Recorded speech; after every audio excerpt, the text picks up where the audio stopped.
El futbol americà va néixer fa més de 100 anys als Estats Units. És un dels esports de contacte més competitius que hi ha al món, en el qual els jugadors han d'aplicar una gran disciplina i entrenament físic i mental. El que aquí en diem futbol americà, als Estats Units en diuen futbol a seques, ja que per a ells el nostre futbol és el soccer. Requereix d'estudiar molt, de practicar molt les jugades i d'entrenar moltíssim amb els companys, perquè el que una jugada surti o no surti depèn del treball dels 11 companys que hi ha al camp en cada moment.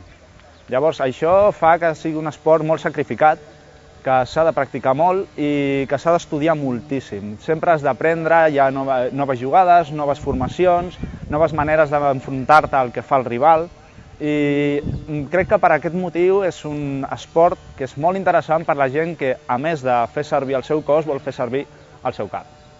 En el futbol americà, el temps de joc és de 4 quarts de 15 minuts efectius cada un. Entrenes una quantitat de coses brutals perquè hi ha posicions per totes les mides i tamanys de jugadors, no?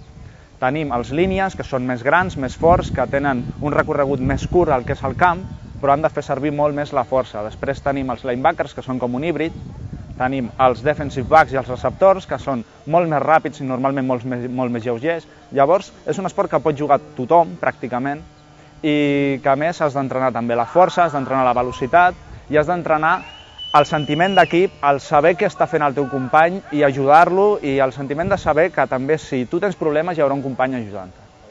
Si t'aporta coses bones, jo crec que és la col·lectivitat i el fet que fas molt equip, i jo crec que més que en altres esports d'equip. I sobretot al ser aquí un esport tan minoritari, que juga tan poca gent, doncs es fa molta més família, no només amb els del teu propi equip, sinó també amb els dels altres equips, i jo crec que això és una de les grans coses que té. I després, no sé, és lo típic, no? Que vas un dia, ho proves i et quedes.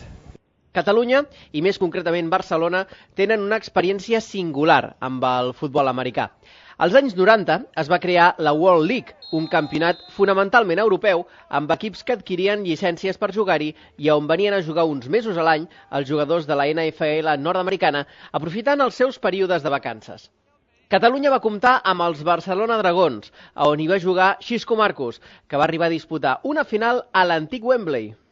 Jo vaig jugar amb el primer i únic equip professional que va haver-hi a Espanya, que es deia el Barcelona Dragons, i va ser una aventura, va ser l'aventura de la meva vida, no?